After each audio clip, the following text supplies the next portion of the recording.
В эфире программа «Актуальное интервью», в студии Марфирина Алексеева. Здравствуйте. На сегодняшний день предприниматели сталкиваются с проблемами, обусловленными сложными внешнеэкономическими факторами, санкциями, ограничениями. В связи с этим государством оказывается меры поддержки бизнесу. Также органы прокуратуры защищают права предпринимателей. Как раз об этом мы сегодня и поговорим. Гости у нас в студии Юлия Сергеева, старший помощник прокурора города Якутска. Юлия Степановна, здравствуйте. Здравствуйте. Расскажите, пожалуйста, подробнее, в чем же заключается деятельность органов прокуратуры по защите прав предпринимателей? Прокурорский надзор за соблюдением прав субъектов предпринимательства направлен на повышение их правовой защищенности, обеспечение свободы экономической деятельности, благоприятного инвестиционного климата, снижение административного давления на бизнес.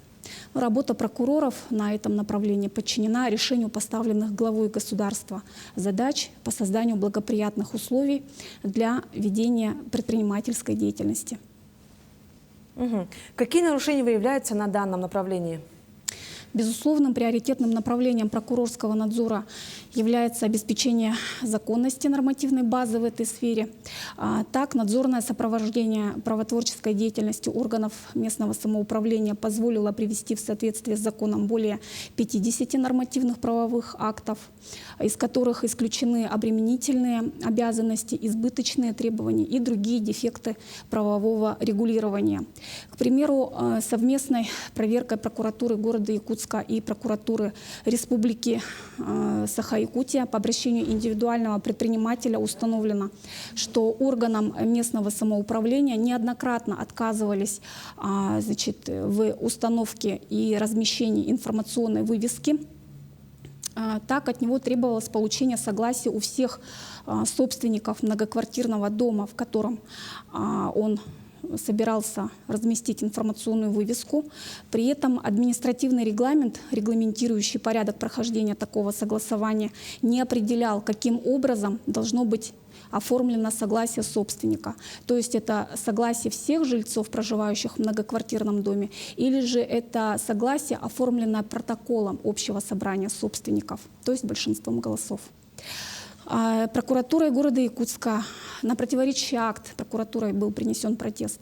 Также прокуратурой города Якутска были принесены протесты на административные регламенты, не предусматривающие порядок направления уполномоченными органами местного самоуправления материалов проверки в органы прокуратуры в случае установления в ходе или по результатам рассмотрения жалоб признаков составов административного правонарушения или преступления. Тоже на такие противоречащие правовые акты прокуратурой были принесены протесты. Так, выявляются по-прежнему факты ущемления прав хозяйствующих субъектов при получении субсидий из бюджета. Так, прокуратурой города Якутска проведена проверка по обращению индивидуального предпринимателя о нарушении прав при получении им субсидий лицами, осуществляющими присмотр, уход и содержание за детьми дошкольного возраста. В ходе проверки установлен факт длительного предоставления субсидий субъектам предпринимательства с момента объявления результатов конкурса на предоставление и распределение субсидий из местного бюджета в целях софинансирования мероприятий, направленных на развитие малого и среднего предпринимательства. Принятыми мерами прокуратуры города Якутска предпринимателям была предоставлена данная субсидия. Выявляются нарушения уполномоченными органами при предоставлении государственных и муниципальных услуг в сфере градостроительства, земельных правоотношений и иных. В частности, выявляются факты необоснованных отказов, нарушения сроков предоставления таких услуг и так далее. В указанной сфере принято свыше 20 актов прокурорского реагирования. Безусловно, одним из приоритетных направлений деятельности органов прокуратуры является исполнение законодательства в сфере оплаты муниципальными и государственными заказчиками перед поставщиками, исполнителями, хозяйствующими субъектами за оказанные ими услуги, работы в рамках государственных и муниципальных контрактов. Так, к примеру, принятыми мерами прокуратуры города Якутска была погашена задолженность в размере 80 миллионов рублей перед поставщиками, осуществившими поставку товаров.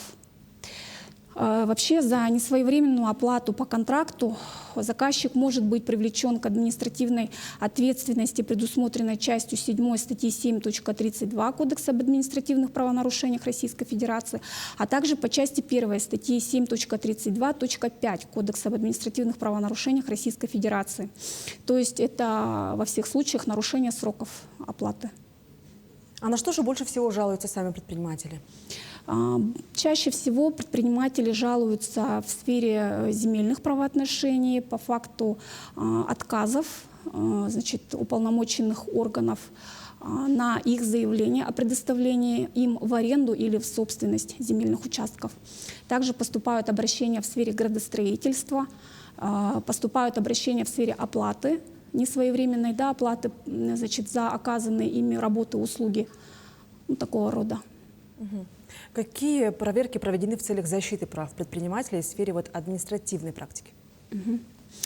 В условиях возобновления устойчивого роста российской экономики одной из основных задач прокурорского надзора остается защита прав предпринимателей, в том числе в сфере административной юрисдикции.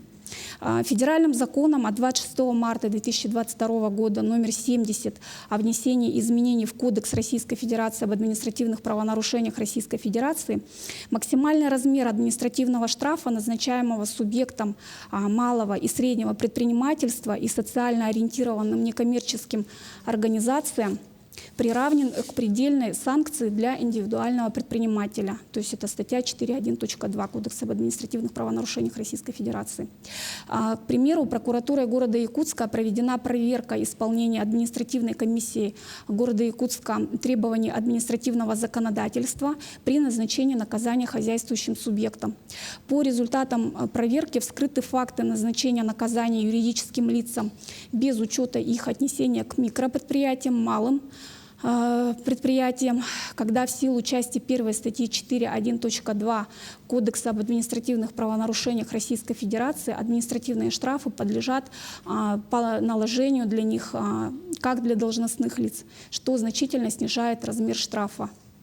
К примеру, приведу один такой пример. В отношении одного из юридического лица, включенного в единый реестр субъектов малого и среднего предпринимательства, административной комиссией города Якутска было вынесено сразу в один день 3 постановления о привлечении к административной ответственности, предусмотренной статьей 3.5 части 1 Кодекса об административных правонарушениях Республики Саха-Якутия с назначением штрафов на общую сумму 750 тысяч рублей.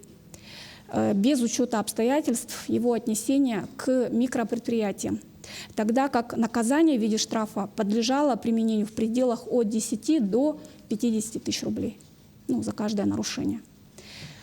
Аналогичные нарушения были допущены при назначении наказания порядка еще 10 организациям. Также в отношении отдельных предпринимателей и юридических лиц не учитывали смягчающие вину обстоятельства и налагались максимальные штрафы, предусмотренные санкцией статьи. При этом отдельные юридические лица по совершенным аналогичным правонарушениям только предупреждались, без установления исключительных обстоятельств применения предупреждения. По выявленным нарушениям прокуратуры города Якутска в адрес председателя административной комиссии внесено представление. На незаконное постановление принесены прокуратурой города Якутска протесты в суд. Судом данные протесты рассмотрены и удовлетворены. В настоящее время постановления о назначении наказания отменены судом, и производства прекращены уже за истечением срока давности привлечения лица к ответственности. А какова статистика за последние годы такие непростые, то у нас коронавирус был, то потом еще санкции. Как много стало жаловаться предпринимателей, или наоборот, правонарушений различных? Относительно много жалоб. Стало больше, то есть? Стало больше, да. Профилактические работы какие-то проводятся у вас? Профилактические? Рейды, возможно? Помимо плановых? Нет, прокуратура не уполномочена проводить рейдовые мероприятия, так как не относятся к органам контроля. Ну что ж, а куда же предпринимателю надлежит обратиться в случае своих нарушенных прав? Значит, вообще действующее законодательство предусматривает как досудебный порядок защиты, так и судебный порядок защиты нарушенных прав.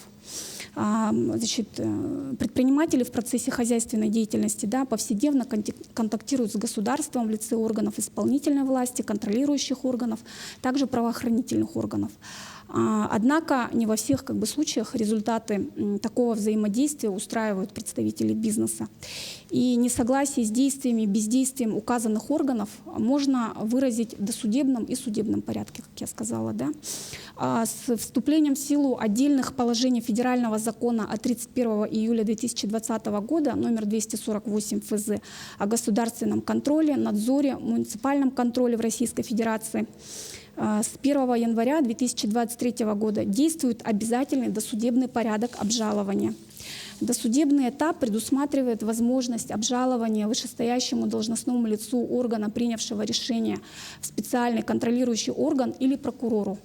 К примеру, в соответствии с требованиями статьи 40 Федерального закона номер 248 ФЗ, жалоба на решение территориального органа контроля, надзора действия, бездействия его должностных лиц рассматривается руководителем, заместителем руководителя данного территориального органа, либо вышестоящим органом контрольно-надзорного ведомства.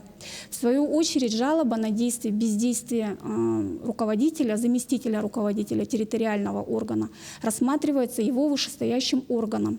А в случае отсутствия территориального органа, контрольного надзорного органа и в случае обжалования решений контрольного надзорного органа, принятых его центральным аппаратом действий, бездействия должностных лиц центрального аппарата контрольного надзорного органа, жалоба рассматривается руководителем контрольного органа.